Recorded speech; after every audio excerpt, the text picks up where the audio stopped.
Hello friends, இன்றைக்கி நம்ம group 4 2025 இன்றைக்கி நடந்த குரூப் 4 எக்ஸாமோட ரிவ்யூ பார்க்கலாம். ப்ரோ உங்கள் பேர் சொல்லுங்கள். நோபல் ராஜ் என் பேர். ஒரு குரங்குளம். சரி, இன்றைக்கி குரூப் 4 எக்ஸாம் எப்படி இருந்துச்சு? கஷ்டமாக இருந்துச்சா? தான் இருந்துச்சு. மேத்ஸ் ஓகே, பட் தமிழ் வந்து பாதி ஜிகே வந்து டஃப்பாக இருந்துச்சு ரொம்ப. எப்படி பார்த்தாலும் வந்து கட் ஆஃப் வந்து ஒரு 150 155 இருந்தால் நல்லா இருக்கும். அப்படியா? கொஸ்டின் ஓவராலாக பார்த்தா எல்லா இயர்லேயுமே சேர்த்து இந்த வருஷம் வந்து ரொம்ப டஃப்பாக இருந்தது கொஸ்டின். ஸோ டிஎன்பிஎஸ்சி வந்து வேக்கன்சியையும் கூட்டினாங்கன்னா ஒரு 150 ரேஞ்சுக்கு போட்டவங்களுக்கும் கண்டிப்பாக கிடைக்கும் வேலை. ஸோ இது என்னுடைய கருத்து. ஆனால் கொஸ்டின் பேப்பர் வந்து டஃப்பாக தான் இருந்துடும்.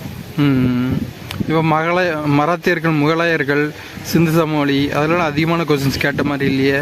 அது கேட்கவே இல்லை. எனக்கு தெரிஞ்சு சிந்து சமவெளியிலேருந்து ஒரே ஒரு கேள்வி மட்டும் கேட்குறாங்க. மேக்ஸிமம் வந்து நம்ம எக்ஸ்பெக்ட் பண்ணிட்டு போன டாப்பிக்லேருந்து கொஸ்டினே வரலங்க ஆக்சுவலாக. ஸோ நமக்கு வந்து ஒர்க் அவுட் பண்ணி யோசித்து டைம் எடுத்து பண்ணுற மாதிரியான கூற்றுங்காரணங்கள் கேள்விகள் தான் நிறைய இருந்துச்சு. ஸோ வந்து நம்ம யோசித்து பண்ணுற அளவுக்கு கூட அதில் டைம் இல்லை. ஸோ டிஎன்பிஎஸ்சி வந்து கண்டிப்பாக இதை வந்து பரிசீலனை பண்ணி நெக்ஸ்ட் டைம் கேட்கும்போது கூற்று காரணங்கள் வந்து கம்மியாக இருக்கிற மாதிரி கொஸ்டினில் பார்த்தா அடுத்த வாட்டி எழுத போகிற கண்டஸ்டன்ஸுக்கு கொஞ்சம் அடுத்ததாக இன்னும் இந்த எக்ஸாம் கிடச்சிருமா, இல்லை அடுத்த எக்ஸாமுக்கு ப்ரிப்பேர் பண்ண போகிறீங்களா? என்ன எக்ஸாம் இருக்குது அடுத்ததாக? என்ன எக்ஸாம் எக்ஸ்பெக்ட் பண்ணுறீங்க?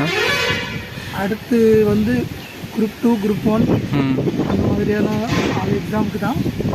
குரூப் 4ல் வந்து தமிழ்நாடு கவர்மெண்ட் வந்து வேக்கன்சியை இன்க்ரீஸ் பண்ணாங்கன்னா ஒரு சமுதாயத்தில் தாழ்த்தப்பட்ட மக்களுக்கும் வந்து அந்த ஜாப் கண்டிப்பாக போய் சேரும்.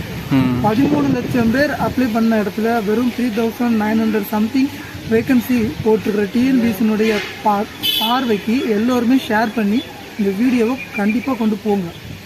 சரி, இதுக்கப்புறம் ரயில்வேல அதிகமாக தமிழ்நாட்டு பசங்க இன்ட்ரெஸ்ட் காட்ட மாட்டேங்கிறாங்கன்னு சொல்கிறாங்க. அதை பற்றி உங்களோட கருத்து ஏதாவது சொல்ல முடியுமா?